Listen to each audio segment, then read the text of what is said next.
အောင်ကို ဗျာ နင်ဘလိုင်းပေါက်ဖောက်ရှင်တယ်ဆို ဟုတ်တယ်ဘလိုင်းပေါက်ကြားတော့ကြားဘူးဖောက်ကြည့်ကောင်း ရဘလိုင်းပေါက်လက်ဆောင်တိုင်း ဟာဘလိုင်းပေါက်ကစက်ကူကူလေးပါလား အေးဟုတ်တယ်စက်ကုန်ဦးလေးနေတယ် ဟုတ်ဖောက်ကြည့်မနော် ဖောက်လိုက်တော့နေ โอเคပါမယ်မိ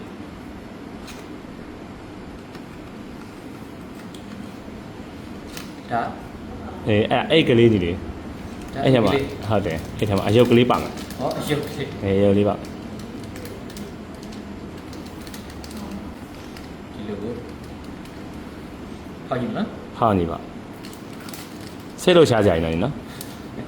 ဟုတ်တယ်အဲ့လိုလေးထုတ်ကြည့်လိုက်မယ် အယုတ်လေးပေါက်သွားတယ် ဒါဘာရောက်ပါလဲ ဒီရုပ်လေးပေါက်သွားတယ်နော် ဒီရုပ်လေးဒီရုပ်လေးတော့ဘာရုပ်လေးမှလည်းမသိဘူး ဒီဘယ်လိုခံစားရလဲ ပထမတော့ blind box ဆိုတာတခုဟိုအကြီးပေါ့နော်အဲ့လိုမျိုးကြီးနေတာဒါပေမဲ့အခုဒီဖောက်ကြည့်လိုက်တဲ့အခါမှာဒီလိုဒီထဲမှာဒီရုပ်လေးတွေ့လာတော့ဟင်ငယ်နေဖြစ်သွားအဲ့လိုမျိုးဖြစ်သွား